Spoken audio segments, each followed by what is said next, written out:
The following podcast is brought to you by Pro Wrestling Connect, Australia's newest choice for event management and brand development specialising in pro wrestling. And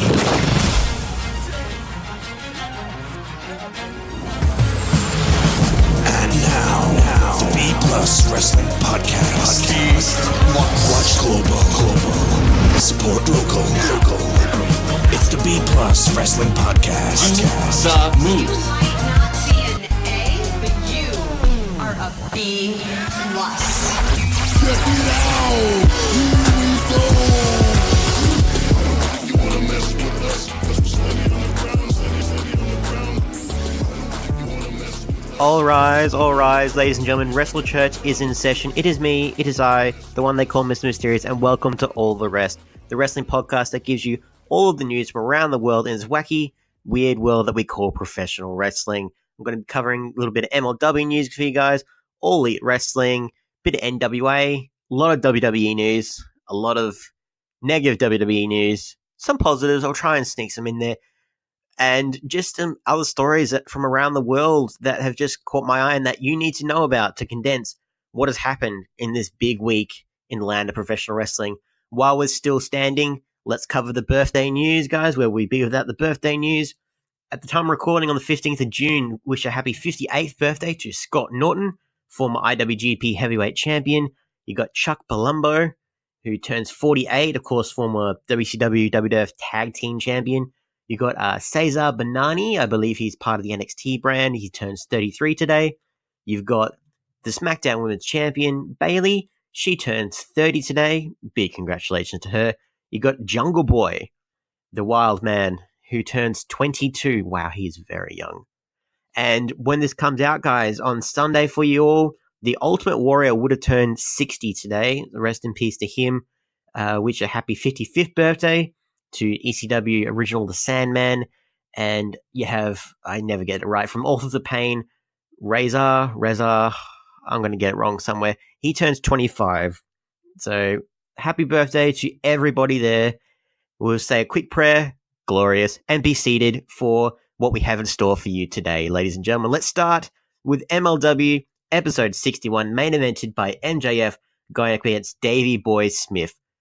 Very fun episode of Major League Wrestling going forward, MLW Fusion. Started off very kind of like a weird out of the blue moment because we started with a promo from the Dynasty and the new National Openweight Champion, Alexander Hammerstone. So Rich Bikini is interviewing him in his private gym in the middle of a workout, and who is next to him but Aria Blake? We have another woman in MLW. I never thought I'd see the day. Aria Blake, this is very, very interesting. I'm not against it by any means, but Aria Blake hasn't been seen since MJF got injured, and he came back. He formed the Dynasty with Holiday and Hammerstone, and they did a throwaway line saying that Aria Blake was a gold digger and that she's no longer a part of the Dynasty anymore, or no longer associated with MJF. But nope, she's back, and I'm happy with this. Absolutely. I mean, I think she's a fantastic manager. Like, obviously, she's a solid performer as a wrestler, but I think she really enjoys being a manager and just being an absolute dastardly heel and like nice valet there. But yeah, you have the interview with the new Openweight champion saying he's hated by the crowd and that Brian Pillman Jr. is their hero, but it doesn't matter. And when Rich asked him about the Dynasty having his back, Hammerstone points out that he is the first to bring Dynasty gold and to give them purpose. And in an effort to embarrass him, Hammerstone grabs Bikini and starts doing squats with him over his shoulders, showcasing that he's just a big muscle-bound meathead. That's your worst fear going into a gym. Like, just someone like Hammerstone, just like, do you even lift, bro? Like, someone who looks like Alexander Hammerstone, that's a nightmare waiting to happen. But yeah, that's interesting how the relationship between the Dynasty, it's not camaraderie. It's more, it's an arrangement. It's not like these people really support each other, really, because you can tell like they're being open about the tension now. So it's not some kind of big thing how Hammerstone and MJF have been butting heads back and forth. So yeah, very interesting. It seems like they're going to hold off on these guys splitting just for now, which is fair enough. I am totally fine with that because I think they're a great unit that MLW need. We started out with the first match, Richard Holiday accompanied by Aria Blake defeating Koto Brazil. This match was short and sweet. I need to look up where this was because the way I believe it was in where was it? Because we're still doing the Fury Road tapings, right? So they're at a County Expo Center. I'll look it up later. But the way this was shot, the venue is beautiful. Let me say that flat out. It really worked for this episode of MLW. You could see the ceiling and everything else, like very, very perfect locale. And second of all, I don't know if it's the way they shot Richard Holiday or if he's been working out more, maybe both. But he looked great in this match. Koto Brazil made he's finally, thank God, taken off that bloody eye patch. Like, he had it way too long. He did not change his style at all. There was no point to keep using that as a story beat, right? But he made Holiday, like, the big size difference. He made him look so great as a performer. Made him look like this big, insurmountable guy that you cannot topple no matter how hard you try. Like, it kind of maybe like two monsters there in Holiday and Hammerstone. That would be very interesting. Like, Brazil came out in the match to be a very undersized underdog, used his speed from the bell, like from the ring bell. Early on, you could tell this is going to be a recurring theme in the match. Like, Holiday leveled the much smaller man with the big boot, a couple lariats in there. Brazil hit a beautiful top rope leg drop kick. It looked like he might win the match, but Holiday, big lariat, followed by a gut wrench powerbomb for the win. Short, sweet, to the point. Aria Blake didn't get involved in this match. She was just there to accompany Holiday. Yeah, this is very solid. I am of all the matches I've seen with Richard Holiday, this is the one where I kind of actually took notice of him, and that's very impressive. And if they keep this up, maybe I might get behind him because he's just seemed like a knockoff MJF to me for the longest time.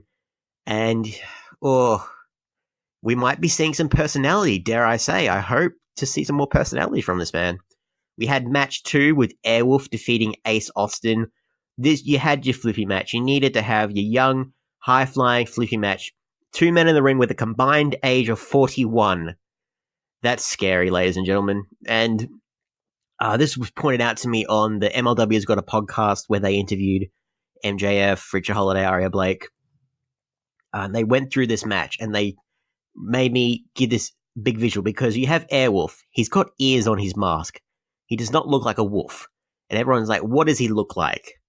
He reminds me of Arthur, ladies and gentlemen. He looks like an aardvark. I can't get that image out of my head, and I just need to express that because, man, just like, you just look at him and just like, what exactly is he? But nevertheless, there were a couple. This match, it was a little bit flat. It was your basic flippy match. Both men very great. You had Ace Austin's parkour training was on big display during a lot of this. Airwolf showed that he's a big high-flying luchador, but it doesn't mean he can't use some great power moves. They are hyping up the fact that he beat Rey Fenix, which is good. Really shows that they've got a lot of support behind him moving forward. Airwolf picked up the win with a very awkward finish. I would like to say that these guys in another match together at some point in the future, I just hope they can kind of iron out the kinks. But yeah, it was very surprising how they sorted it all out. Next, we have a promo from Selena De Laurenta. She tells everyone that next week's show, she is once again the executive producer. Very much looking forward to that personally.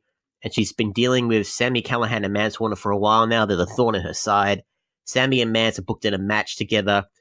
It's a Falls Count Anywhere match where the loser will leave MLW for good. 2 hard-hitting, violent workers together. Falls Count Anywhere. Very interested to see how this turns out because someone brought some news to my attention earlier this week after I watched the latest MLW because for a promotion called AAW, I think you have Mance Warner is in a similar match with a gentleman named Jimmy Jacobs, and a loser leaves that company as well. So Mance Warner is in 2 loser leaves company matches. The fact that he's in 2 kind of suggests that he's the one who's going to leave. And if that's the case, maybe he's got an exclusive deal somewhere. I would like to throw that into the universe. I like to speculate that he's maybe found a home somewhere. I'd be very curious who would sign him. Impact would be a very good signing for him. Like, he'd be great in Impact Wrestling. The go-to promotion on everyone's lips is AEW, which, if that's true, then that means they have like 4 big deathmatch wrestlers.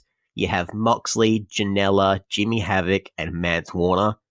That would be great. I do not see him being a part of NXT. I just the way the roster's big as it is, and I don't see his kind of character thriving in that environment if they kept him as old Mance, you know.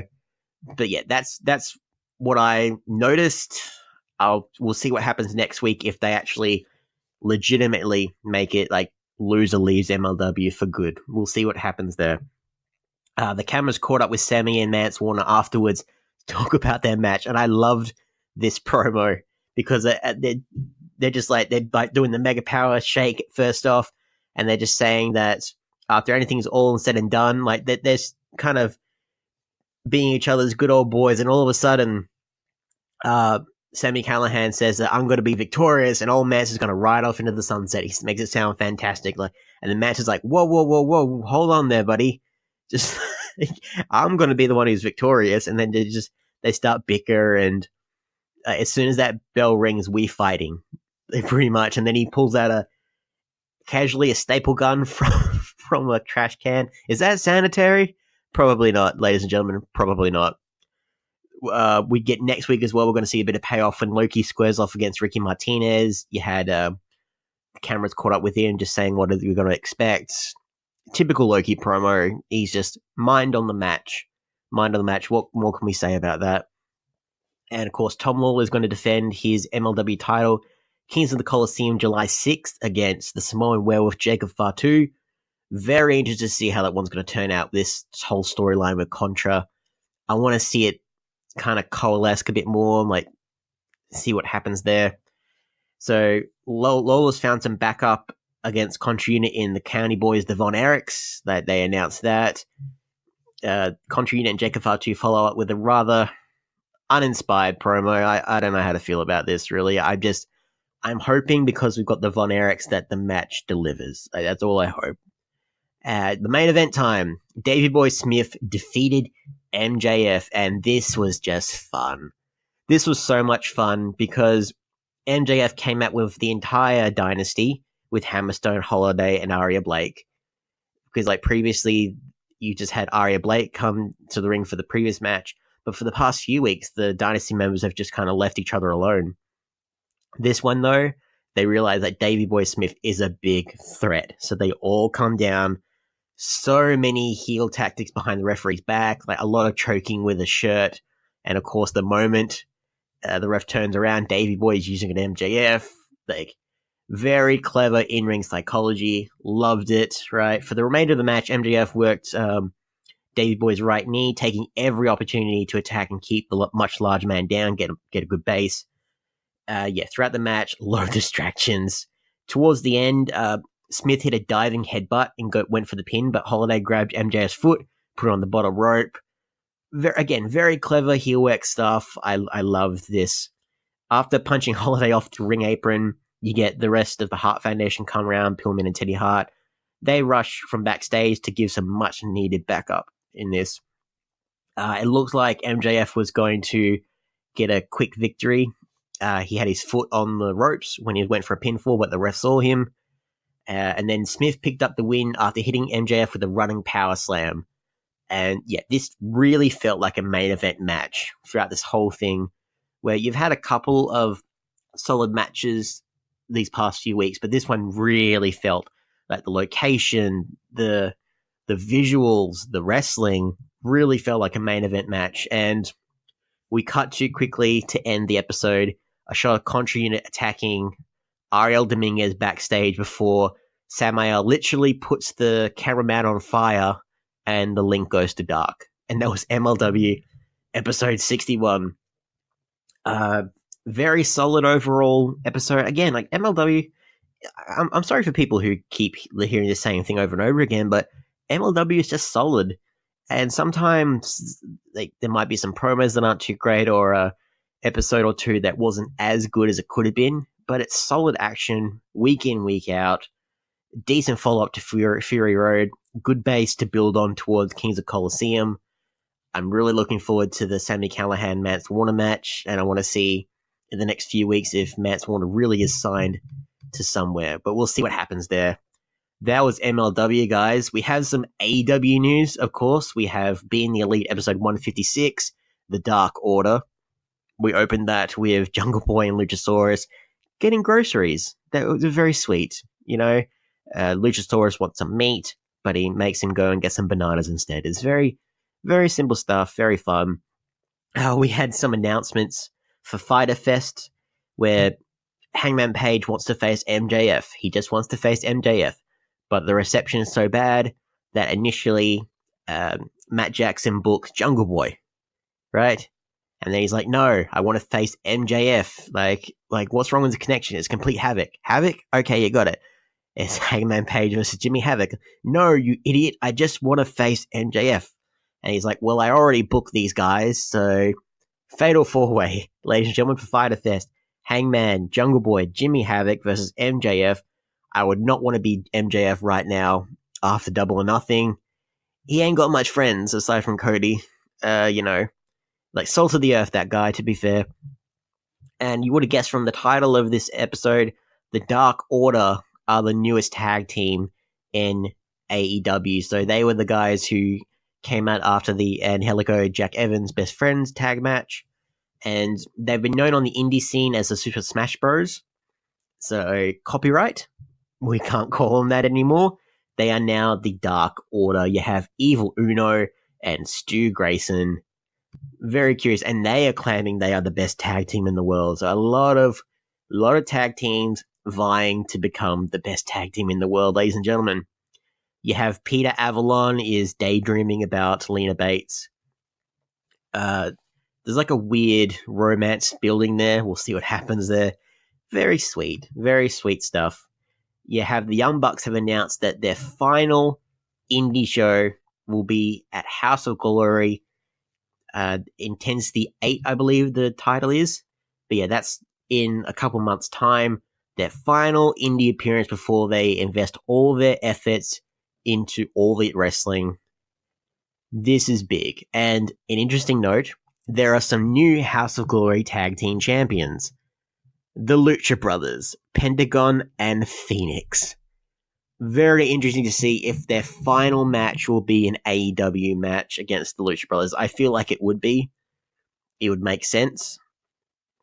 I can't imagine them. I feel like the Lucha Brothers, they have a couple months' reign as the tag champions, and then they have a match against the Young Bucks to see who is truly the best tag team in the world. And this is before All Out, ladies and gentlemen, as well. I'm very curious what's going to happen here. We had Cody saying about the tickets for All Out will be available soon. And guess what, ladies and gentlemen? For those of you who want All Out tickets, they sold out in 15 minutes. That is huge. And I love the fact that Cody's saying like he's not guaranteeing everyone a spot. And every time he kind of sounds like he's going to guarantee everyone's going to get a ticket. Brandy's just in the background saying like, you did that last time, you can't promise that. Soon, everyone will. Not everyone, you idiot. Good luck, everybody. Very fun time there. We had a couple mailbag questions there, and we had the announcement that instead of, because Park is no longer going to be a part of Fyter Fest, for the 6-man tag, we have the Young Bucks and Kenny Omega versus the Lucha Brothers, who have a mystery partner. Who could that mystery partner be? Well, I can tell you who it probably won't be. Chris Jericho. Because news has spread out, ladies and gentlemen, that Fyter Fest will be streamed for free on the Bleacher Report when it comes out June 29th. And Chris Jericho still hasn't got a thank you for his contributions to All Elite Wrestling, and he's not going to get a big payday from this, so he's even said online that I'm not going to be a part of this. His band Fozzy have decided to pull out of the event as well. Is this all by design? Is he like being serious, or will he, out of nowhere, surprise everyone and debase himself by being a part of this 6-man tag match just to surprise everybody? I can see it happening, but I would be fine either way with what happens there. Who knows, ladies and gentlemen? Who knows? We had episode 2 of Road to Fighter Fest as well. Fighter Fest. That promo still gets me. You have some promos with Joey Janela. Very solid promo. I'm looking forward so much to him and Jon Moxley. You have Brandy Rose, who announced a triple threat women's match for Fighter Fest. You have Nyla Rose going up against Riho, going up against Yuka Sakazaki. Pretty much put over how great the Joshi wrestlers were from Double or Nothing, because they were amazing. But the way that they word this, saying how Yuka Sakazaki, she's the magical girl, she can walk the ropes. Riho can take a beating. Nyla Rose is a monster. This is meant to give Nyla Rose just much needed monster heat going forward, and maybe, who knows, she'll face Kong again at All Out. At least that's my thinking. Nothing wrong with that. And Brandy's saying she promises that she's not going to add an extra person this time. She promises. We'll see, Brandy. We'll see. You had and also the latest signing for AEW, ladies and gentlemen, the Perfect 10. Ty Dillinger, now known by Sean Spears. He is now an official member of All Elite Wrestling. Big congratulations to him. Very much looking forward to his contributions in AEW. They said down the line he could probably be a coach, because he was in developmental in NXT for a long, long time. And he's like 38, 39 now. He's pushing it up there now. But I believe he can still go in the ring, and he has much knowledge to impart on everybody. So we'll see what happens there. And that's pretty much it for the AEW news going forward, guys. A lot of interesting stuff for AEW. I want to see as much momentum as possible.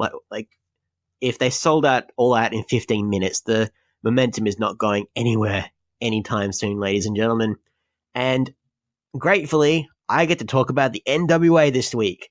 They finally released a new episode of 10 Pounds of Gold, episode 54, Pride of Norfolk. So this is, for those of you who don't know, Nick Aldis was a part of WAW's big WrestleMania event, Fightmare 3 at Carrow Road.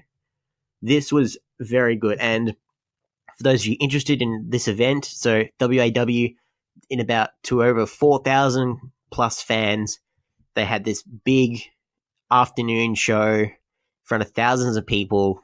It was amazing. We actually had a chance to chat to the Bellatrix British champion Leia Leese in one of our interviews before she went on to face in the Rumble there for Fightmare 3. Go check that out on our website. We also had the chance to I had a chance to see Saraya Knight in person while she was here in Australia. Yeah, amazing woman. Fightmare 3, go check it out online if you haven't already. And this one, Nick Aldis, he defended his title against Brad Slayer, who is a champion in WAW. And the prize fight was that he's the first openly gay wrestler to fight for the 10 pounds of gold. Very solid. Like, after a quiet few months with NWA, it's good to get another 10 pounds of gold again. And it just kind of reinforced that traveling champion Nick Aldis not going anywhere anytime soon. I would want him to be part of All Out. I mean, I would love Cody Aldis 3 at All Out.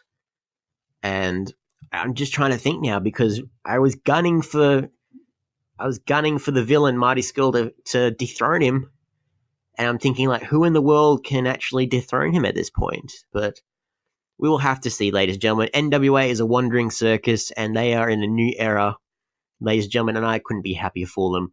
So before I get into all the other wrestling news coming off this week, let's hear from Greg Unchained with our sponsors. Promotional consideration paid for by the following. Hey guys, just a reminder, if you want to hear all of these wonderful B Plus podcast episodes completely ad-free, make sure you head over to Patreon or Podbean, where we are the featured podcast this week. You can subscribe for as little as $1 a month up to $10 a month, where anything you want to help us with, it really helps out. It's going to help us grow the site. It's going to help us redesign some things, and everything that we get through this and through the advertising as well is all going straight back into the podcast so that we can get Aussie Graps out there for the rest of the world to hear about, for the rest of the world to see, so we can grow this mission of watch global, support local, and build indie wrestling. So if you want to be a part of that and get some really cool rewards like call-in shows, bonus episodes, ad-free like I mentioned, then head over to patreon.com/theb+ and subscribe today. Hey everyone, just want to take a second to tell you about one of our new sponsors, Outbreak Nutrition. Outbreak Nutrition are creating supplements for survival, sharper minds, quicker reflexes, all the energy you need to take your performance to the next level, whether that be on the field, in the gym, on the gaming field. That's right, they have specifically designed gaming supplements as well to help you focus on those late night sessions. They even sell coffee, you guys, at Outbreak Nutrition. You can get coffee pods, you can get coffee beans, you can get supplements for the bedroom as well if you want to enhance your performance there. These are performance enhancing supplements for every aspect of your life, specifically designed by gamers, for gamers, to stay fit and healthy in the gym, to stay sharp and focused on the game, and to dominate in all areas of life. So check out OUTBREAKNUTRITION.com, and for being a listener of our podcast, they will give you 10% off your order when you enter the code B+. That is BPLUS at checkout. So make sure, if you want to stay on top of your game, if you want to take your performance to the next level, OUTBREAKNUTRITION.com, enter the code B+ at checkout. All right, ladies and gentlemen and non-binary friends, we are back with the second half of All The Rest. Let's find out all the signings, the injuries, who's leaving, who wants to leave, who wants to get signed, who wants to come back from injury, all these questions and more revealed to you guys. So, as I mentioned earlier, guys, you have Sean Spears, the Dark Order. They are now part of All Elite Wrestling, but some other people that are part of All Elite Wrestling now. Raphael Morty, he's a marketing director. He was a former marketing director for WWE, for Impact, for MLW. Guy with a very good history in professional wrestling. He is now going to be looking after some stuff backstage for AEW.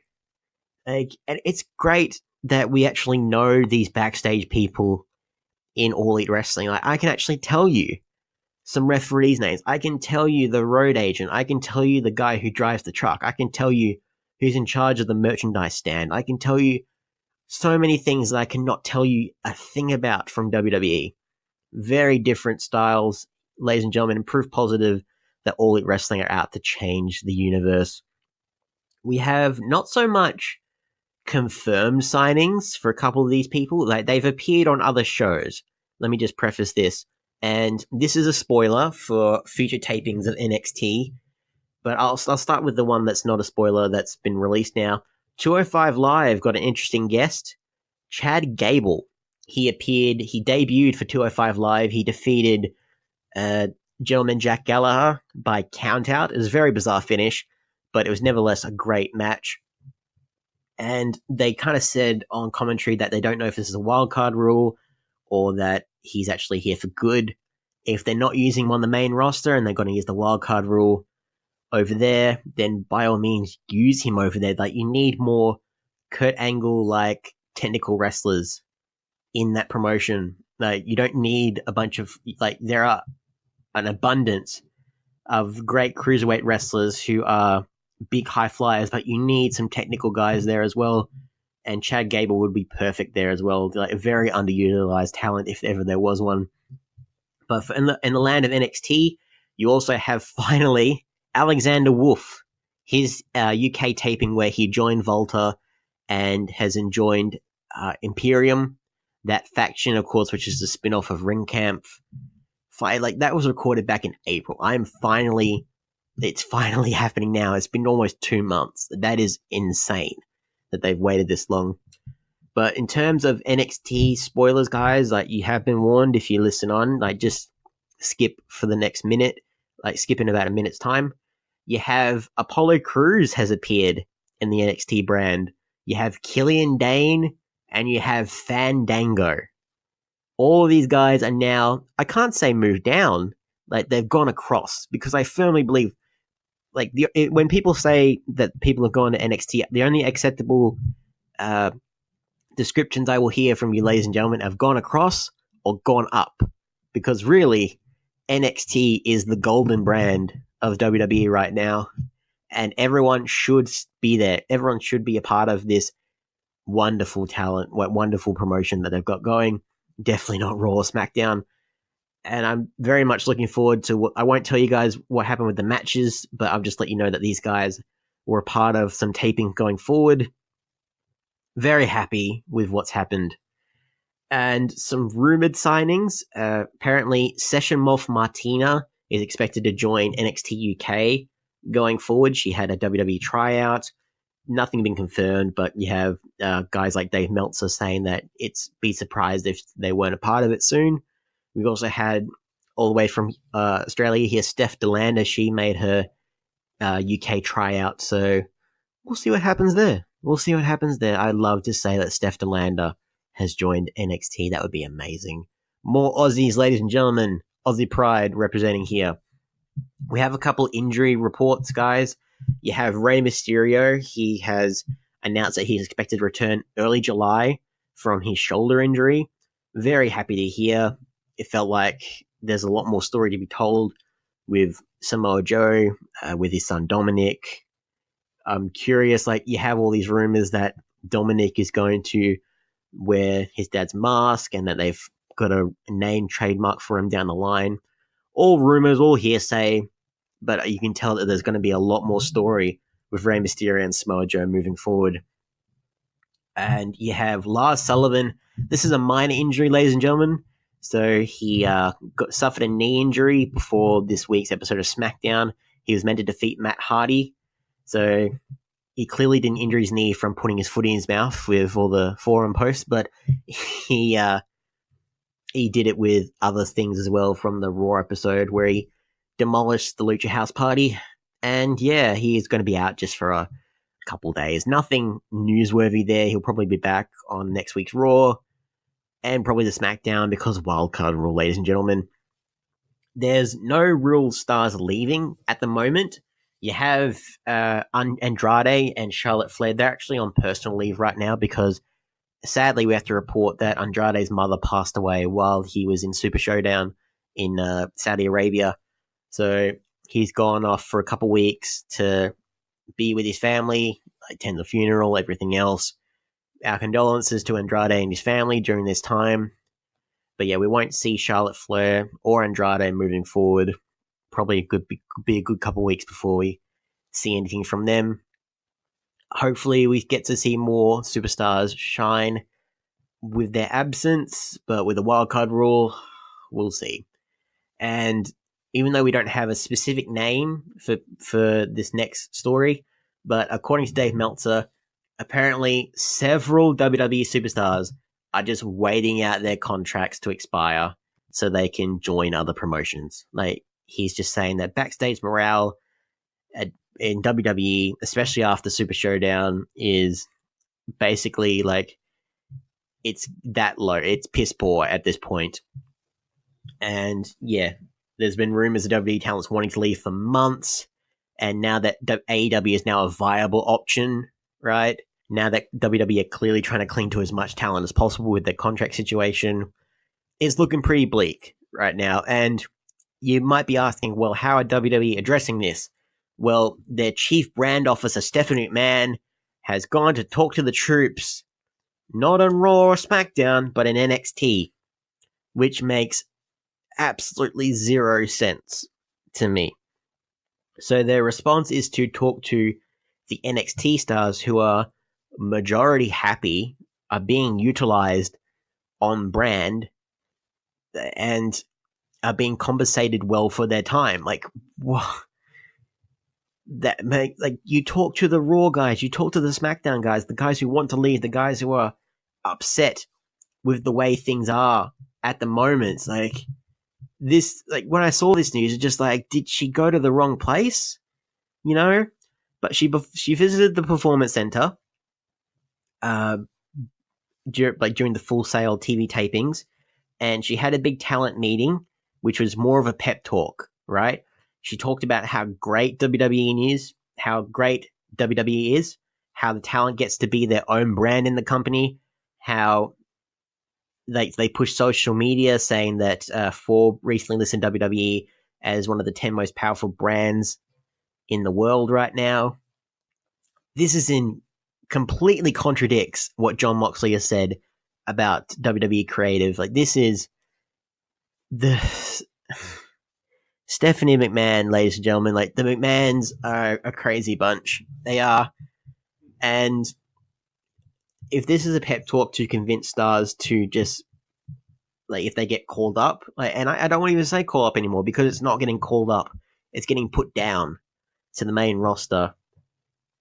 I don't know. And apparently, like, the enhancement talents on this past SmackDown, the YOLO County Tag Team Champions, that was their way of saying that this is what the indie scene is like, ladies and gentlemen. This is them trying to convince people that the independent scene is full of guys with cardboard tag titles and that WWE is the only option out there. There's no other promotions out there like Ring of Honor, Impact, MLW, AEW, NWA, like, AAA. Like, there are so many. And there's going to be far more. Ladies and gentlemen, there's going to be far more because you have the announcement that Alberto Del Rio and Chavo Guerrero have actually opened a new wrestling school. Or Alberto El Patron, how much you want to, like, however you know him. So it's a new Lucha Libre promotion opening in Mexico next month. In a press conference yesterday, it revealed Nacion Lucha Libre will debut July 11th from the Sala de Armas in Mexico City. They also have secured a TV deal with Image TV for Saturday nights in Mexico. According to Del Rio, the promotion will look into the health benefits and other ways to improve conditions for their athletes. So more competition for WWE, ladies and gentlemen, like this. And I don't mean to I don't mean to make this a WWE bashing Newsweek edition of All The Rest. It's just that the way things are going here, things aren't looking good for anybody in terms of their prospects with WWE. But they do have some advocates, like the NXT North American champion, the Velveteen Dream. Now, he has gone on, like, there's no secret that he wants to be a part of the main roster by any means necessary. And he's actually gone on his Instagram story, and he's saying that is it fair to critique Vince McMahon with how bad you think WWE is, right? And he did this whole thing, and he said that Vince McMahon has been the director of WWE for about 40 years, and that's like George Lucas levels with Star Wars, right? And he's saying that when TV sucks, it's because the actors and entertainers and stuntmen fail to entertain you. Vince can write all day. It's your favorites that have to make it entertaining, right? And he's saying that it shouldn't be Vince's fault. It's the TV talent's fault. That if you don't like WWE, it's their fault, not WWE, not Vince McMahon.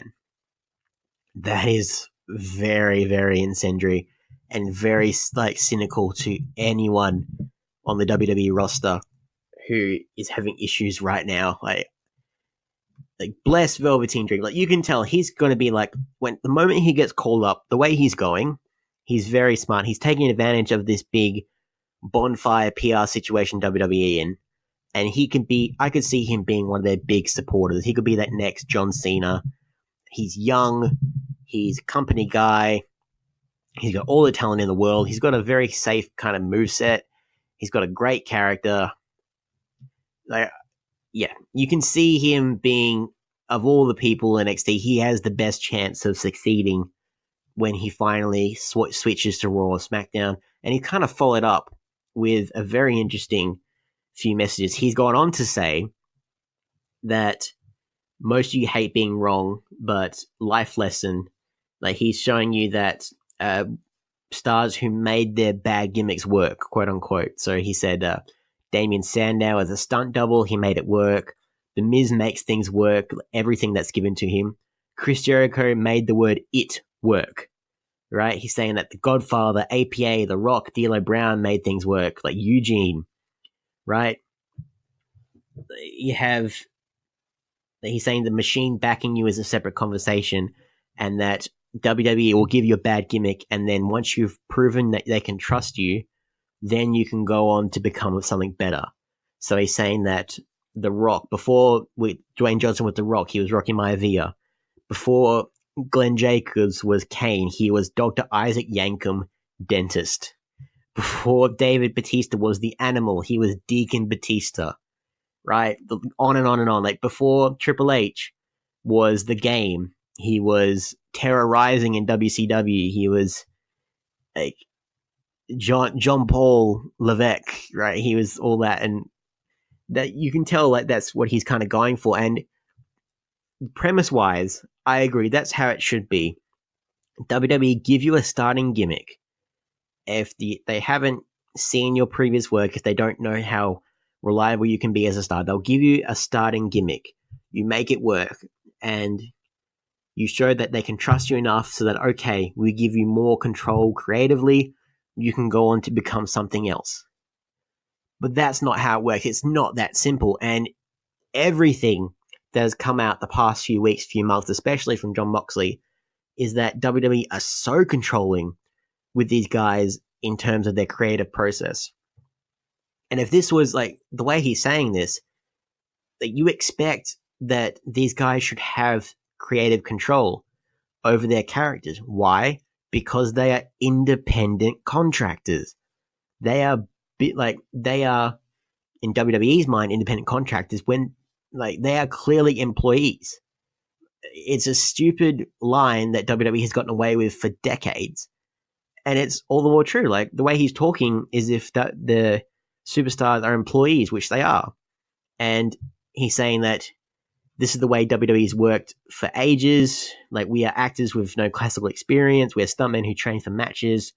WWE has always been honest. They are sports entertainers.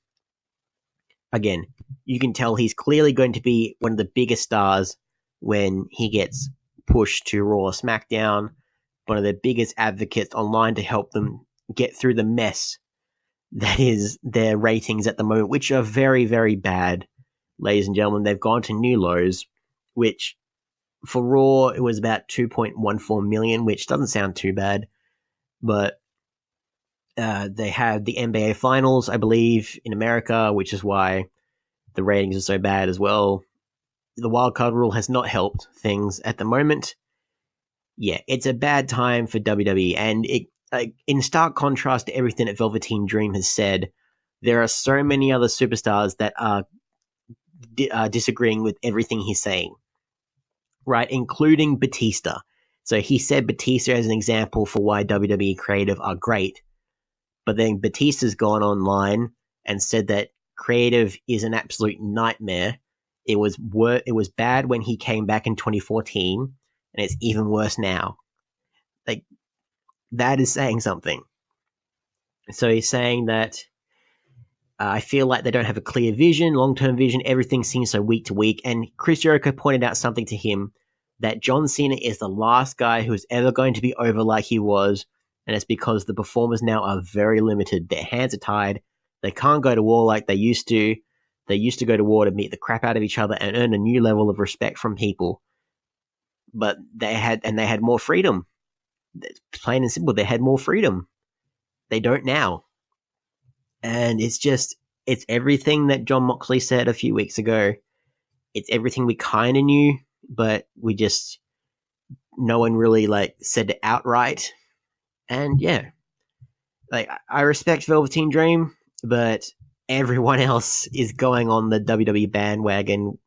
Everyone else is going on the anti-WWE bandwagon, I should say, ladies and gentlemen. And for those of you thinking Jon Moxley is done with talking about WWE, oh no, he's just getting started, folks. He went on to 25 Years Later podcast talking about NXT, saying how the fact that NXT is pinching all of these indie stars at the moment, that they're not utilizing all of them properly, right? But he's saying that pilfering the indie scene is not a smart idea, and that Triple H was doing it just to get some indie cred or whatever, and saying that, especially last week, as we mentioned, that the NXT contracts have gone from 3 years to 5, which is a big deal. That's a big chunk of a wrestler's career, especially a young wrestler. He's saying that if they signed Daniel Bryan at age 21, he never would have become Bryan Danielson in Ring of Honor, and you never would have had WrestleMania 30. If they signed someone at 21, if they signed Jon Moxley at 21, he guarantees that he never would have become anything good and that you have to develop in the independent scene first before WWE pinches you. That makes total sense to me. And it's a very fine line because you're saying how this is the equivalent of what Vince McMahon did to all the promotions in the early 80s. And like, he pilfered the independent scene and pilfered all the territories and he made what is now the WWF WWE. I completely agree with this. And it is a very fine line, but it shows the strength of the independent scene that they've kind of revived itself, reinvigorated itself, despite all these stars being going on to other promotions like NXT, like All Elite Wrestling, like Ring of Honor, like Impact. Just shows the caliber of talent that are coming out all over the globe. And I'm very happy to say that. So even though for some stars it kind of looks bleak, you can see a light at the end of the tunnel for a lot of them. You can see for some, like you can tell, you have Mike Kanellis, his contract with WWE, he's been very open about his contract being up soon, so much so that I'm starting to believe that it might be a work, but he's saying that he thinks that people need to be paying attention to 205 Live. He needs to be talking about how everyone is trying their hardest to get people's attention with what they're doing over at 205 Live, and that he hopes that even after he's gone, people will start paying attention more to the brand. Yeah, could not agree more. Like, for those of you who haven't seen 205 Live, you should check it out. It's actually quite entertaining. They don't have much time, much like MLW, they don't have much time to talk about anything else. And with promos, it's just all the action for a good solid hour. Like, everything is focused on all the antics in the ring. What more can you say? Now, with all this negativity in mind, ladies and gentlemen, you might be asking yourself, how are WWE responding to everything? So I mentioned that Stephanie McMahon is talking to the troops in the wrong promotion NXT, right? Ratings are low. AEW is on the rise. They've sold out in 15 minutes. What are they going to do? They're going to ask everyone a survey question. There is a survey came out for WWE Stomping Ground, and they asked, it's still going, ladies and gentlemen, it's still going, asking how interested are you in the matches already announced for Stomping Grounds. So all of these 5 matches announced, ladies and gentlemen, I won't list them off, but all of them are rematches from WrestleMania, Money in the Bank, and Super Showdown, with the only exception being, I believe, Bayley versus Alexa Bliss for the SmackDown Tag Title, but that was a rematch from last year, and how Bayley was too scared to use a kendo stick. That's kind of all of that. Like, so because the seating arrangements for Stomping Ground, they have thousands of seats still available.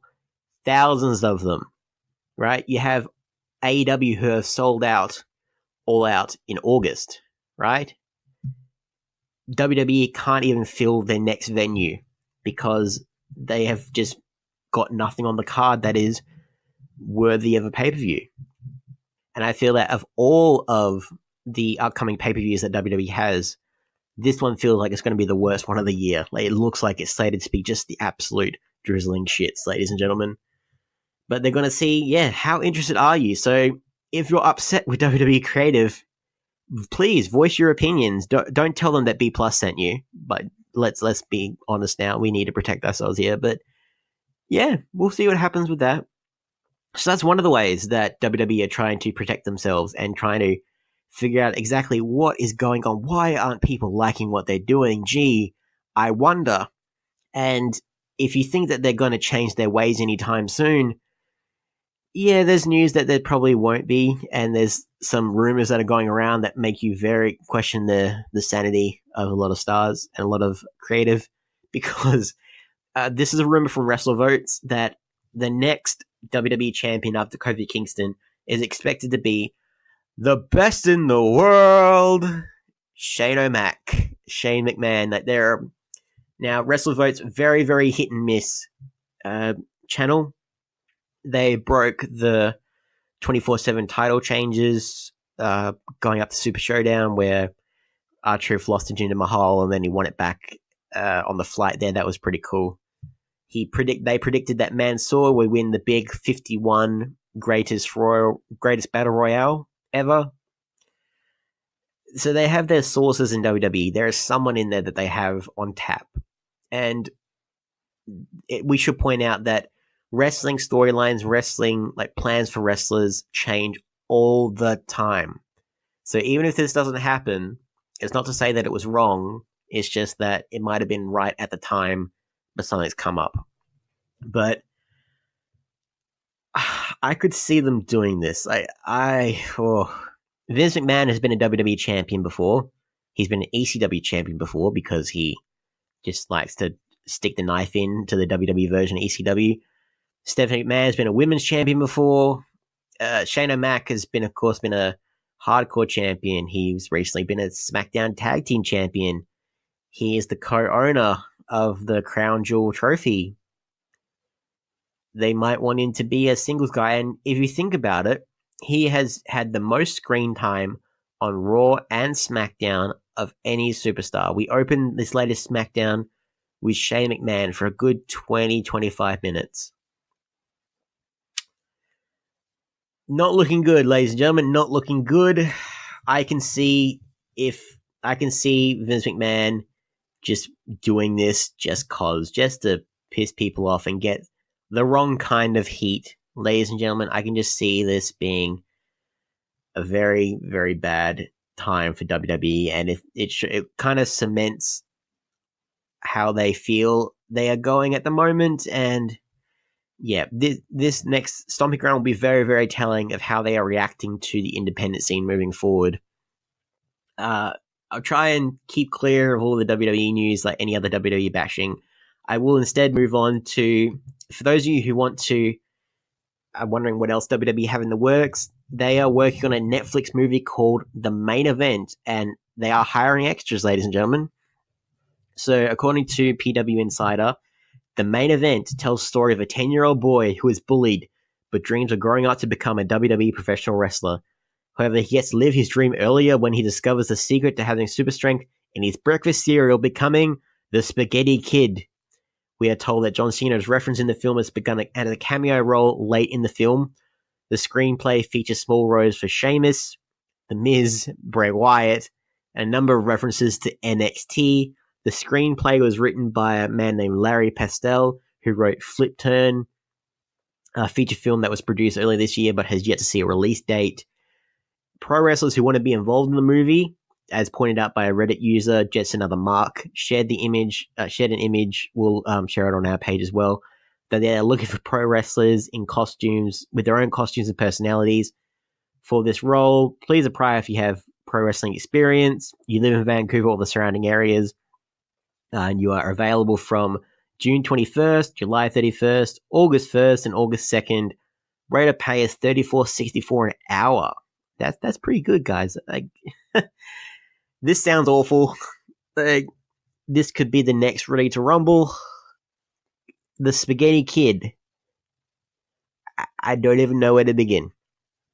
It sounds like Netflix and WWE sounds like a really weird WWE universe. And you've got the Hulk Hogan movie coming up. We could see a real weird Netflix WWE universe on the horizon, ladies and gentlemen. I needed new nightmares. Thank you, WWE. That's all the news I have for you guys from that camp, thankfully. I've got a couple of other news stories before we go. As always, with AEW having their next show planned, we have more rumors about Chick Magnet Punk. CM Punk. It's not going away anytime soon. People are like, All Out is in Chicago. They've got stars on the logo that look like CM Punk's logo stars. He hasn't appeared for All In. He hasn't appeared for Double or Nothing. And everyone's asking him the age-old question, will he show up? And for those of you wondering, Cody Rhodes has actually talked in an interview saying that he's grateful that when they had All In, that there weren't heaps of CM Punk chants and that no one was upset much that he didn't show up.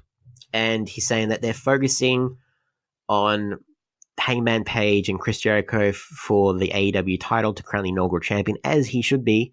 But he's saying that the door is always open for CM Punk to appear if he were to ever want to. It's not going to happen. It's not. We're clinging to this. I can't keep clinging to this. It's become unhealthy, right, guys? And even someone on CM Punk's Twitter, they actually asked him, are you going to disappoint your fans and not show up to All Out? And he just said yes. He's going to disappoint everybody, ladies and gentlemen.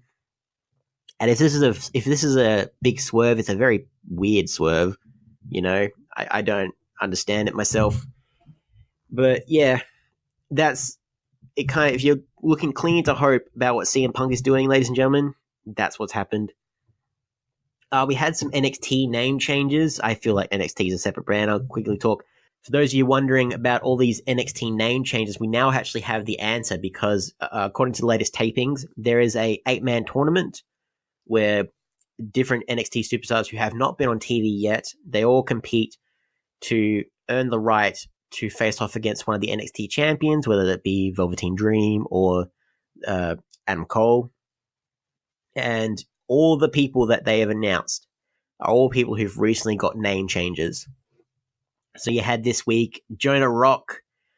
He is now Bronson Reed. I'm still a bit like, it's not the worst name, but it's not that great. You know, it could have been better.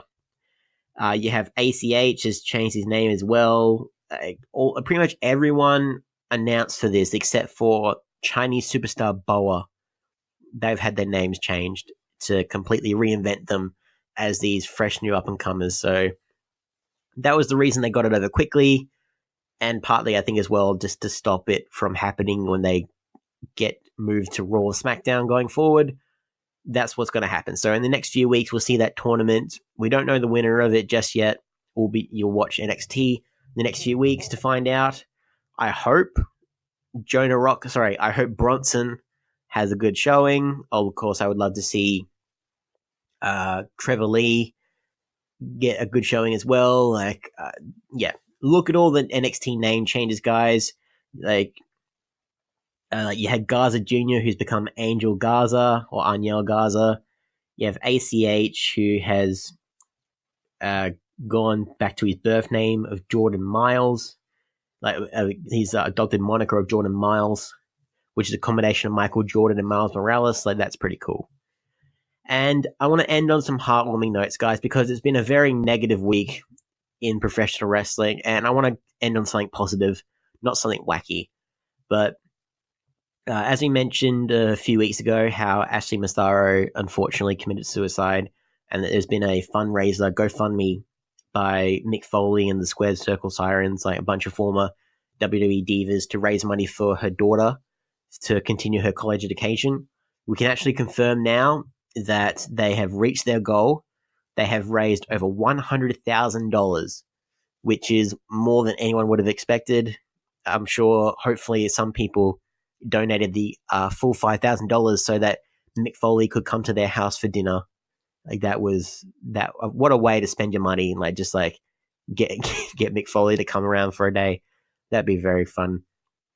But yeah, that's a really, and it's nice to see that from a very bleak situation that something positive has come out of it, and that everyone can band together to create something that is great for the community and for a family touched by tragedy. So very happy for Ashley Massaro's daughter.